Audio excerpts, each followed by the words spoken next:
Hello everyone, আশা করি আপনারা সকলে ভালো আছেন। আপনাদের সকলকে স্বাগত আমাদের ইউটিউব চ্যানেল H247 এর মধ্যে। তো আজকে আমরা যে বিষয়টা নিয়ে আলোচনা করব সেটা অবশ্যই বাংলাদেশ। যেমন সিঙ্গারাতে আলু আলু ছাড়া কোনো সিঙ্গারা উৎপন্ন হয় না কিংবা সিঙ্গারা তৈরি হয় না। ঠিক তেমনি বাংলাদেশ ছাড়া আমাদের চ্যানেলটা কিন্তু কখনোই এগোবে না। ওকে। বাংলাদেশকে নিয়ে কথা বলতে হবে। বাংলাদেশকে নিয়ে সবচেয়ে বড় যেই কথাটা উঠে আসছে সেটা হচ্ছে আদানির যে $800 মিলিয়ন যে একটা পাওনা রয়েছে, সেই পাওনাটা কি বাংলাদেশ আদৌ দিবে? কারণ এটা নিয়ে এখন সবচেয়ে বড় সমস্যা। সবচেয়ে বড় সমস্যা এটাই যে যারা বাংলাদেশ থেকে দেখছেন, তাদের মনে এটাই প্রশ্ন চলছে যে যদি এই টাকাটা না দেওয়া যায় সেক্ষেত্রে কি একটু সুবিধা হয় না? ডিলটা তো হাসিনার সাথে হয়েছিল। আমাদের সাথে তো হয়নি। ডক্টর মোহাম্মদ ইউনূসের সাথে তো হয়নি। তো হাসিনার সাথে হয়েছে, তো হাসিনার থেকে টাকাটা নেওয়া উচিত। অথবা ইন্ডিয়া থেকে যারা রয়েছে তারা ভাবছেন যে আদানির যারা শেয়ার কিনে রেখেছে, কারণ আদানির শেয়ার যে পরিমাণ উপরে উঠছে মানে বলার মতো নয়। ওকে? কারণ আদানিকে এখন মোচড়ানোর জন্য চারদিকে ছড়িয়ে পড়েছে। সেটা কেনিয়াতে হোক কিংবা বাংলাদেশে হোক। আদানিকে নিয়ে একটু প্রবলেমে রয়েছে। কারণ $800 মিলিয়ন আর একটু যদি শেয়ারে মানে একটু লাভ দেওয়া যায়, সেক্ষেত্রে সেই জায়গাতে দাঁড়িয়ে কিন্তু একটা সমস্যার সৃষ্টি হচ্ছে যে আদানির টাকাটা কি আদৌ ফিরে পাবে নাকি ফিরে পাবে না, কিংবা ইন্ডিয়া থেকে যদি আমি ভাবি যে আদানি টাকাটা কবে দিবে, কবে টাকাটা দিবে, সেই টাকাটা পেতে হবে আমাদেরকে। তো যে খবরটা এসেছে সেটা হচ্ছে ভালো খবর নয় ইন্ডিয়ার তরফ থেকে, বাংলাদেশের তরফ থেকে ভালো খবর। ইন্ডিয়া থেকে যে খবরটা রয়েছে সেটা হচ্ছে আদানির যেসব ডিল গুলো হয়েছিল বাংলাদেশের সাথে, অর্থাৎ শেখ হাসিনা আমলে যেসব ডিল গুলো হয়েছিল আদানির সাথে, সেই প্রত্যেকটা ডিল গুলোকেই কিন্তু যে অন্তিম সরকার রয়েছে সেগুলো কিন্তু স্ক্রুটিনিং এ পাঠিয়ে দিয়েছে। স্ক্রুটিনিং বলতে সেখানে খতিয়ে দেখা হবে যে সেই ডিলগুলো কি আদৌ যুক্তিযুক্ত ছিল, সেটা বাংলাদেশের ফেভারে রয়েছে, কিংবা সেই ডিলের মধ্যে এমন কিছু তো নাই যেটা আদানির লাভ করছে কিংবা বাংলাদেশের লস হচ্ছে, বাংলাদেশের লোক ক্ষতির সম্মুখীন হচ্ছে। তো এগুলা আগেই ভাবনা উচিত ছিল। যখন হচ্ছে ডিলটা করা হয়েছিল তখনই ভাবানা উচিত ছিল। এখন যেহেতু নতুন গভর্নমেন্ট আসছে, একটু সমস্যার সৃষ্টি হবে। কারণ এই গভর্নমেন্ট যে রয়েছে সে পুরোপুরি আমেরিকান আর পাকিস্তান বেসড গভর্নমেন্ট। ওকে? যাকে পুরোপুরিভাবে ফান্ডিং করছে কিংবা সাহায্য করছে আমেরিকা কিংবা পাকিস্তান। পাকিস্তান প্রেম তো আমরা উঠলে পড়ে দেখছি। কারণ পাকিস্তানের সাথে যেহেতু ইন্ডিয়ার সমস্যা রয়েছে, ইন্ডিয়ার সাথে যেহেতু চায়নার সমস্যা রয়েছে। সুতরাং এই যে গভর্নমেন্ট রয়েছে, এই গভর্নমেন্ট পুরোপুরিভাবে ইন্ডিয়াকে চাপে রাখতে কিন্তু পুরোপুরিভাবে পাকিস্তানের সাহায্য নিচ্ছে, চায়নার সাহায্য নিচ্ছে এবং সাহায্য করছে তাকে আমেরিকা। কারণ আমেরিকার সেন্ট মার্টিন আইল্যান্ড লাগে। চায়না কখনোই চায় না যে বাংলাদেশ কিন্তু পুরোপুরিভাবে ইন্ডিয়ার কন্ট্রোলে চলে যায়। আর পাকিস্তানের তো মজায় মজায় তার পুরনো ছেলে খুঁজে পাওয়া গেছে। এখন যে জিনিসটা লক্ষ্য করা যাচ্ছে সেটা হচ্ছে বাংলাদেশে কোন কোম্পানি কিন্তু বিদ্যুৎ দিয়ে থাকে এবং কত টাকাতে বিদ্যুৎ দিয়ে থাকে, সেই জিনিসটা আমাদেরকে জানতে হবে। বেসিক্যালি যে জিনিসটা রয়েছে সেই জিনিসটা হলো যে বাংলাদেশের মধ্যে যেসব কোম্পানিগুলো বিদ্যুৎ দিয়ে থাকে তার মধ্যে একটা হচ্ছে এনভিভিএল। ওকে?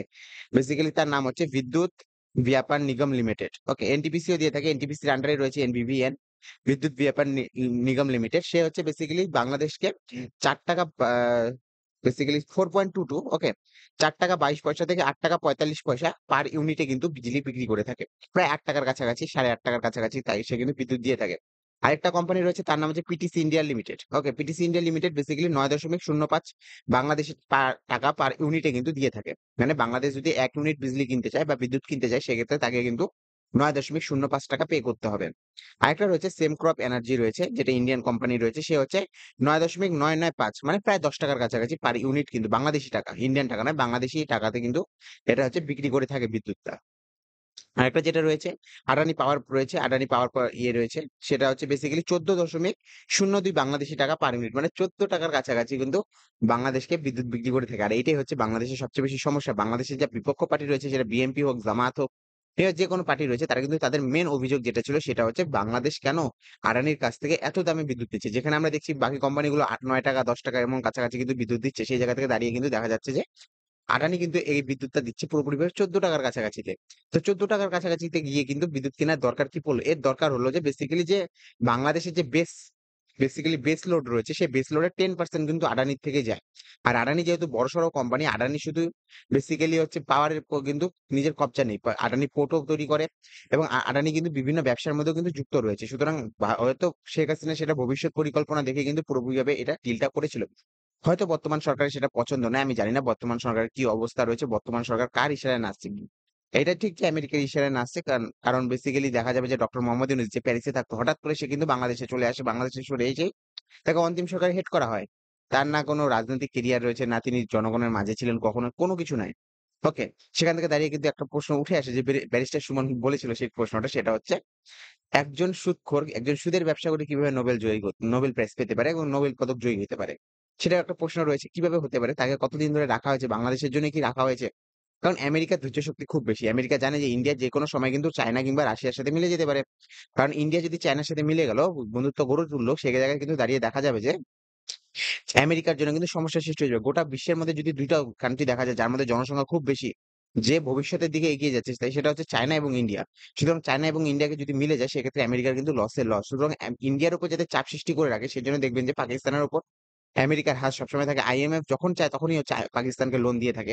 এছাড়াও যে জিনিসটা রয়েছে সেটা হচ্ছে বাংলাদেশকে এখন নিয়ে চলে এসেছে। বাংলাদেশ যেহেতু অন্যান্য দেশগুলোর মধ্যে আমেরিকার কন্ট্রোল একটু, একটু করে কমে গিয়েছে। যেমন যদি আফগানিস্তান বলি আফগানিস্তানে চলে গেছে। আপনার মনে আছে আফগানিস্তান থেকে যখন আমেরিকা যাচ্ছিল সেখানে কিন্তু কয়েক বিলিয়ন ডলারের কিন্তু অস্ত্র-শস্ত্র হাতিয়ার রেখে দিয়ে গেছিল। এর কারণ হচ্ছে যে এই অঞ্চলটা যেটা রয়েছে আফগানিস্তান, পাকিস্তান, ইন্ডিয়া অঞ্চলটা, কাশ্মীর অঞ্চলটা যেটা রয়েছে সেটা যাতে অস্থিরতার মধ্যে থাকে। এই জায়গাটা যাতে সুষ্ঠুভাবে কোনো কিছু না সম্পন্ন হয়ে থাকে। তো সেই জায়গা থেকে দাঁড়িয়ে দেখা যাচ্ছে পাকিস্তান তো রয়েছে আমাদের সমস্যা সৃষ্টি করার মধ্যে। বাংলাদেশ এখন সমস্যা সৃষ্টি করছে। কিন্তু বাংলাদেশে এটা ভাবা উচিত যে চায়না কখনোই চাবে না কিন্তু আমেরিকা আপনার সামনে আসুক। কারণ চায়না কিন্তু পুরোপুরিভাবে নিজেকে সুপার পাওয়ার প্রমাণ করার চেষ্টা করছে। সে যখন নিজেকে সুপার পাওয়ার প্রমাণ করার চেষ্টা করবে সে কিন্তু কখনোই চাবে না আমেরিকা তার সামনে এসে বসুক। যেমন আপনি রাশিয়ার ক্ষেত্রে লক্ষ্য করতে পারবেন। রাশিয়ার পাশে রয়েছে ইউক্রেন। ইউক্রেনের মধ্যে যখন নাটো কান্ট্রি গুলো এন্ট্রি করার চেষ্টা করছে, ইউক্রেন যখন নাটোর সাথে যুক্ত হতে চেষ্টা করেছিল, সে সময় কিন্তু রাশিয়া কিন্তু তাকে ছাড়েনি। আর চায়না কিন্তু এটা লক্ষ্য করে রেখেছে যে, যেকোনো সময় যদি চায়নার সামনাসামনি এসে জায়গায় কিন্তু বসে যদি পড়ে আমেরিকা, সেক্ষেত্রে কিন্তু চায়নার কিন্তু সমস্যা হবে। কারণ সেন্ট মার্টিন আইল্যান্ড থেকে কিন্তু চায়না বেশি দূর নয়। আমেরিকা যদি নিজের মানে পদক্ষেপ যদি আমরা দেখতে পারি যে কোন, কোন জায়গায় আমেরিকা নিজের পদক্ষেপ বসিয়ে রেখেছে। সেটা বেসিক্যালি তাইওয়ানের মধ্যে রয়েছে, দক্ষিণ কোরিয়ার মধ্যে রয়েছে, পুরোপুরিভাবে আমেরিকার ইনফ্লুয়েন্স রয়েছে এবং জাপানের মধ্যে রয়েছে। অর্থাৎ চায়নার কিন্তু ৩ জায়গা থেকে আটকে রয়েছে। এরপরেও যদি সেখান থেকে দাঁড়িয়ে যদি দেখা যায় যে বাংলাদেশের মধ্যে আমেরিকার ইন্টারফেরেন্স হচ্ছে সেটা তাহলে কিন্তু পুরোপুরিভাবে দেখা যাবে যে নেপালের মতো অবস্থা হয়ে গেছে। কারণ নেপালে আমরা দেখেছিলাম একসময় আজ থেকে বহু বছর আগে রাজীব গান্ধী এবং তার পরবর্তী সময়ে কিন্তু দেখেছিলাম আমরা যে নেপালিদের মধ্যে যে একটা মানে আন্দোলন গড়ে উঠেছিল পুরোপুরিভাবে চায়নায় ইনফ্লুয়েন্স আন্দোলন। যেখানে দেখা যাচ্ছিল যে রাজশাহীকে হটিয়ে কিন্তু সেখানে ডেমোক্রেসি আনার চেষ্টা করা হয়েছিল এবং সেটা সম্পন্ন হয়েছিল এবং রাজাকে পর্যন্ত কিন্তু মেরে ফেলা হয়েছিল। সেই জায়গা থেকে দাঁড়িয়ে কিন্তু বাংলাদেশের মধ্যে অস্থিরতা সৃষ্টি হতে পারে। বাংলাদেশের এটা বোঝা উচিত যে চায়না কখনোই চাবে না আমেরিকা তার পাশে এসে বসুক। আর ডক্টর মোহাম্মদ ইউনূস পুরোপুরিভাবে যেহেতু আমেরিকা ইনফ্লুয়েন্স সুতরাং সে চাবে কিন্তু পুরোপুরিভাবে আমেরিকা কিন্তু তার সাথে থাকুক। আমেরিকার হাত যাতে তার মাথার উপর থাকুক। কারণ ডক্টর মোহাম্মদ ইউনূস এটা ভালো করে জানে যে পাকিস্তানের মতো দেশ যে একদম কাঙ্গাল দেশ যার মধ্যে কিছু নেই, যে শুধুমাত্র টেররিস্ট ফান্ডিং করে, তার মতো দেশকে কিন্তু আমেরিকার মতো একটা বড় শক্তিধর রাষ্ট্র কিন্তু পুষে রেখেছে। সেই জায়গা থেকে দাঁড়িয়ে কিন্তু একটা সমস্যার সৃষ্টি হবে। আর যদি আদানির গল্পে আসি, আমরা আদানির গল্পে যে জিনিসটা লক্ষ্য করা যাচ্ছে সেটা হচ্ছে আদানিকে টাকা দেওয়ার মতো ৮০০ থেকে ৯০০ বিলিয়ন ডলার কিন্তু দিতে হবে। এটা কিন্তু ডক্টর মোহাম্মদ ইউনূসের কাছে চাওয়া হয়েছে। ডক্টর মোহাম্মদ ইউনূস কিন্তু এটা স্ক্রুটিনি এ পাঠিয়েছে। এরপরে দেখা যাবে কি হবে না হবে। এমন যদি হতে পারে বাংলাদেশ যদি বলে যে আমরা আর বিদ্যুৎ নিব না। তা আগের লোন পে করে দেওয়া উচিত, পরেরটা রেখে দেওয়া উচিত। ওকে? আর কারণ আমরা পুরোপুরিভাবে কিন্তু বাংলাদেশের সাথে একটা বন্ধুত্বের রাজনীতি চেয়ে থাকি। বন্ধুত্ব মিলিয়ে থাকা উচিত। কিন্তু বাংলাদেশের তরফ থেকে বলছে যে আমরা ভারতের সাথে নিউট্রাল পজিশন এ থাকতে চাই। নিউট্রাল পজিশন মানে বুঝতে পারতেছেন তো? মানে না আমি তোমার না তুমি আমার। ওকে? এই ক্ষেত্রে কিন্তু দেখা যাবে যে একটা পুরোপুরিভাবে কিন্তু একটা বিরোধী মনোভাবের সৃষ্টি হয়েছে। আর বর্তমানে বাংলাদেশে কিন্তু পুরোপুরিভাবে বিরোধী মনোভাবই চলছে। কেউ ইন্ডিয়ার পক্ষে কথা বলছে না। কারণ কিছু লোক রয়েছে যারা ইন্ডিয়ার পক্ষে কথা বলতে চায় কিন্তু বলতে ভয় পাচ্ছে। কারণ আমরা পুরোপুরি জানি সেখানে পুরোপুরি আফগানিস্তান রুল হয়ে গেছে, তালিবান রুল হয়ে গেছে বাংলাদেশের মধ্যে। যাকে তাকে পিটিয়ে মারা হচ্ছে। যেকোনো জায়গায় পিটিয়ে মারা হচ্ছে। থানার ভিতরে ঢুকে পিটিয়ে মারা হচ্ছে হিন্দুদের। তো সেই জায়গা থেকে দাঁড়িয়ে কিন্তু পুরোপুরিভাবে একটা হিন্দু বিদ্বেষী কিংবা একটা ইন্ডিয়া বিদ্বেষী যে মনোভাব রয়েছে সেটা কিন্তু একটা লক্ষ্য করতে পারছি আমরা পুরোপুরিভাবে। তো ভবিষ্যতে কি হবে দেখা যাবে। কিন্তু যেই সময়টা জিনিসটা লক্ষ্য করা যাচ্ছে যে বাংলাদেশের লোকের মধ্যে একটা মনের মধ্যে আনন্দ থাকতে পারে। যদি বাংলাদেশ এই টাকাটা না দেয় তাহলে কি হবে? কি করে নিবে? কি উখড়ে নিবে? তাই না? দেখো উখড়ানোর কিছু নেই। উখড়ানোর যে জিনিসটা রয়েছে সেটা হচ্ছে সেকশন 19.4 সেটা হচ্ছে একটা এগ্রিমেন্ট রয়েছে। এগ্রিমেন্ট যখন কাজ করছে কোন একটা কোম্পানি কোন একটা দেশের সাথে এগ্রিমেন্ট করে সেখানে একটা এগ্রিমেন্ট সাইন হয়। সেই এগ্রিমেন্ট সাইন যখন হয় সেক্ষেত্রে আদানির ক্ষেত্রে যে এগ্রিমেন্টটা রয়েছে এটা সেকশন 19.4 সেখানে ভালো করে বলা হয়েছে যে যেকোনো পাওয়ার পারচেজ এর ক্ষেত্রে কোন একটা দেশ যদি পাওয়ার পারচেজ করে পরবর্তীকালে যদি সেখানে ডিসপুট দেখা যায় কিংবা সমস্যার সৃষ্টি হয় সেই সমস্যার সমাধানের জন্য যেখানে যেতে হয় সেটা হচ্ছে ইন্টারন্যাশনাল আরবিট্রেশন সেন্টার। সিঙ্গাপুরে রয়েছে একটা সেন্টার রয়েছে সেখানে গিয়ে আপনাকে সেই ডিসপুটটা কিন্তু সমাধান করতে হবে। হয়তো হতে পারে যে ভবিষ্যতে এখন হচ্ছে আদানি বলছে যে নিজেদের মধ্যে মিলিয়ে নিতে। কারণ আদানিকে যখন বলা হয়েছে যে আপনারা কি বিদ্যুৎ পরিবহন কি বন্ধ করে দিচ্ছেন? পরিষেবা বন্ধ করে দিচ্ছেন? বলে না আমরা এখনো বন্ধ করিনি। আমাদের কথাবার্তা চলছে, তারাও স্ক্রুটিনি করছে, আমাদের সাথে তাদের কথাবার্তা চলছে। তারা যদি মনে করে যে বিদ্যুৎ বন্ধ করে দিব, বন্ধ করে দিব। এই সময় ইন্ডিয়াও কিন্তু বলে দিয়েছে যে আদানি যে পরিমাণ বিদ্যুৎ আদানির কাছে রয়েছে সেই বিদ্যুৎ কিন্তু সে ইন্ডিয়ান মার্কেটে বিক্রি করতে পারবে। ওকে? এটা একটা লাভ রয়েছে যে ইন্ডিয়ান মার্কেট যে রয়েছে, ইন্ডিয়ান মার্কেটে যে আদানি কিন্তু নিজের তৈরি বিদ্যুৎ কিন্তু বিক্রি করতে পারবে। কারণ আমরা যদি দেখেছি গোডা পাওয়ার প্ল্যান্ট যেটা রয়েছে যেখানে অস্ট্রেলিয়া থেকে কয়লা আনা হতো, সেখানে বিদ্যুৎ উৎপাদন করা হতো এবং তার 100% ই কিন্তু বাংলাদেশকে বিক্রি করা হতো। তার থেকে কিন্তু কোন পরিমাণ কিন্তু বিদ্যুৎ কিন্তু ইন্ডিয়া নিজের কাছে রাখতো না। পুরোপুরি 100% ই বিক্রি করতো বাংলাদেশের কাছে। এবার যেহেতু সেটা যদি বন্ধ করে দেয় সেক্ষেত্রে সেই বিদ্যুৎটা বিক্রি করতে হবে। কারণ লোন নিয়ে তো আদানি এটা বানিয়েছে না? সেই লোন যেহেতু নিয়েছে সেক্ষেত্রে দেখা যাবে যে আদানি কিন্তু সেই জিনিসটাকে যাতে তার ক্ষতি না হয় সেক্ষেত্রে কারণ আদানির জন্য কিন্তু ইন্ডিয়ার মধ্যে ইকোনমিটা ফুলে ফেঁপে রয়েছে। ওকে? কারণ আদানির কাছে সব পোর্ট রয়েছে, সবকিছুই আদানির কাছে রয়েছে। সিমেন্ট কোম্পানি থেকে শুরু করে সবকিছু আদানির কাছে রয়েছে। এবার যে জিনিসটা দেখা যাচ্ছে যে আদানি যদি একটু পরিমাণে নড়ে চড়ে বসে কিন্তু শেয়ার মার্কেটও নড়ে চড়ে বসবে।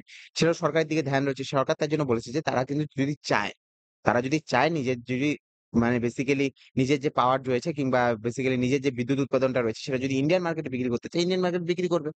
ন্যাশনাল গ্রিড যে রয়েছে আমাদের দেশে সে কিন্তু সেটা কিনতে পারবে। তো ভবিষ্যতে দেখা যাবে ভবিষ্যতে কি হয় না হয়। আমরা সেদিকে নজর রাখবো। আজকের জন্য এতটুকুই থাকবে। দেখা হবে নেক্সট ভিডিওতে। Have a good day. Bye, by.